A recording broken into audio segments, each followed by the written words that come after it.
We spoke to Lucy's mom. We haven't spoken to Lucy. Diane was, her phone was on its last legs and she looked exhausted, as are we. So goodness knows how tired Lucy is. Although I'm sure we saw her on the television. She looked very emotional at having got to the World Cup final at last.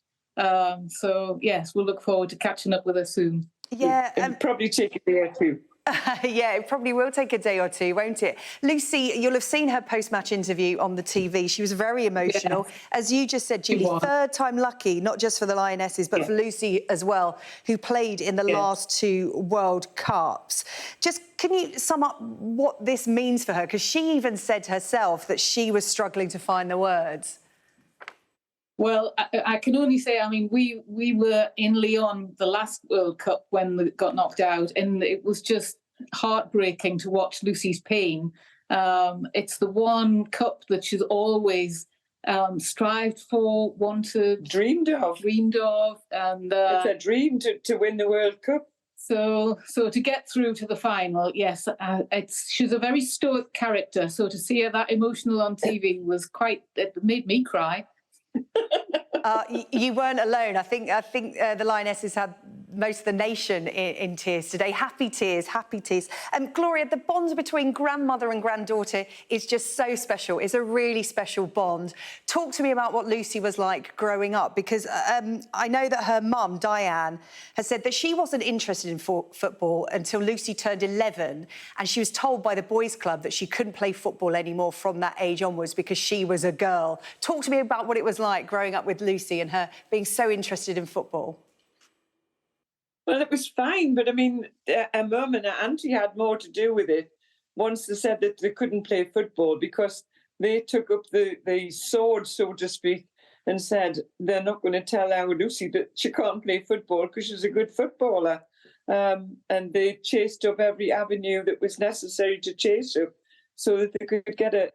It ended up she went to Blythe to play Blythe, then she went to Boston to play. Her mum took her across there to a football camp, and her mum's done millions of miles to drive her all over the place, and we followed her as much as we could possibly, and she's just a girl that just gets on with it. She doesn't make a fuss, she doesn't want to fuss, she just gets on with her game, but she loves football and has done ever since she was 3-year-old. Yeah, and so do the Bronze family. You know, just looking at the wall behind you. Julie, take up that story of you and Diane when Lucy was 11 and she was chucked out of the boys' club. I mean, this really lit a fire in you and your sister. And, you know, looking at her now on the world stage, inspiring the next generation, making it easier for them. Talk me through that journey and how proud you are now. It was interesting because my sister is a teacher and I was in the police force and I was in a child protection role, and the football kept saying it was a child protection issue. That's why they couldn't play on mixed teams till after the age of 12, which I knew was rubbish. So my sister and I were getting very angry about it. But the flip side of that coin was that you didn't want to make too much fuss because then she becomes an outcast and they don't want to pick her for the team anyway just because she's a worky ticket, for want of a better expression.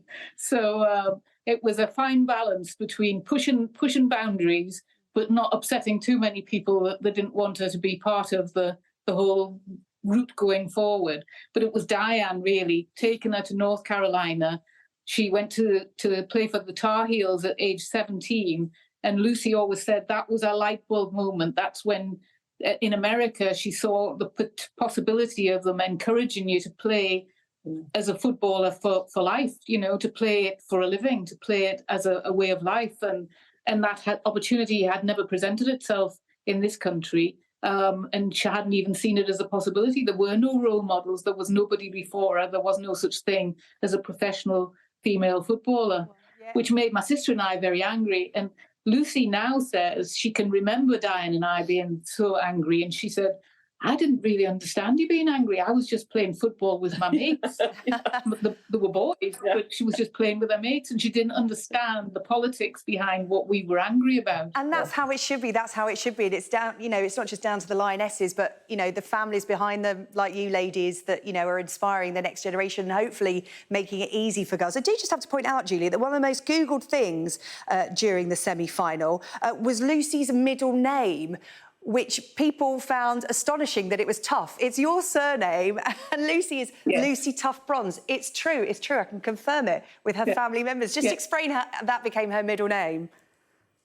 Well, because Lucy's dad is Portuguese, and in Portuguese culture, when my sister and my brother-in-law got married, they incorporated my sister's maiden name into her, so it's Diane Tough Bronze. So it's Diane's maiden name before she was married. Bronze is the Portuguese family name. So that's how it's Lucy's middle name, Lucy Tough Bronze. Oh, and look how well it's worked out. We love that. And just a final question, Gloria, can the girls do it on Sunday? Yes. Oh, yeah, absolutely. I would have expected no different answer. Ladies, thank you. I've not seen this flag yet. Have you seen the flag behind us? It's coming home. It is coming home. Do you know what? Even with your head obscuring some of it, I could just make it out. It's like one of those TV quizzes. It is coming home.